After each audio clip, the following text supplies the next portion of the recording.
Hello and welcome to this video about the October 2017 development build of Eye of the Temple. It's been almost half a year since the last build was sent out for testing and feedback. There's a few reasons. There's some nicer graphics like these mountains, the water, nicer torch flame. But the main reason is that it's been taking a while to develop this whip and the gameplay features that are related to it. So let's talk about the whip. By default, the whip is curled up like this. In places in the game where you need to use the whip, it will uncurl by itself. In those places, it's generally safe to use it because you'll be positioned somewhere around the middle of your play area, so there's not a big risk of you hitting your walls of furniture.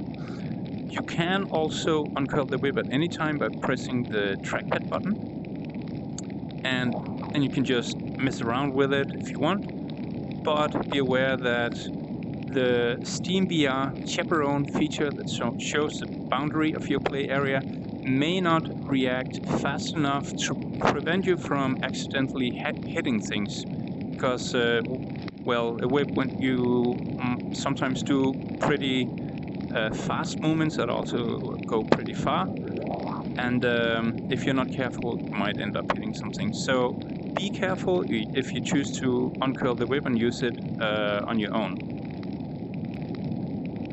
Another new thing is this tester's menu. You use it by pressing the button above the trackpad. It may not be in the final game, certainly not in this form, but for now there's some convenient options here. One is you can adjust the smoothness of the movement of the platforms. So the platforms move with a linear speed in order to be as comfortable as possible, but they do have a slight acceleration and deceleration when they start and stop moving. You can set that down to be completely linear by moving the slider to the left, or you can choose it to be more smooth than default if you move it all the way to the right. Now, I'm quite curious to hear which setting is most comfortable for you, so let me know about that.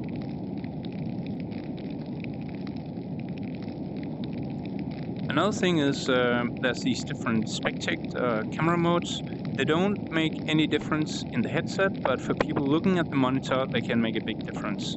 So the default is mirror, which just uses the same image as is set to the headset, and that's also the most performant. So if you have trouble with frame rate, definitely use that one. But the movement can be a bit jerky for others to look at, so you could choose stabilized, which will just smooth the camera movement out a bit.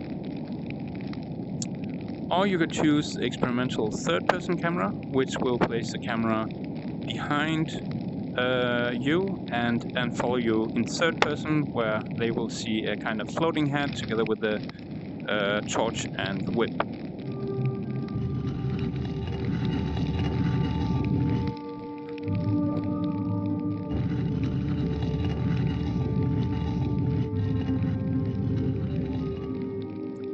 Now, the whip is only used in the intro area of the game until you reach the point behind the gate. You can see it up there. The reason for this is it's been taking quite a while to make the whip, so I wanted to get early feedback on using the whip before I spent even more time to integrate the whip gameplay in the entire rest of the game, which is also going to take a while. So I'm looking forward to your feedback on the whip, and then I can hopefully use that as I rework the rest of the game to use it as well.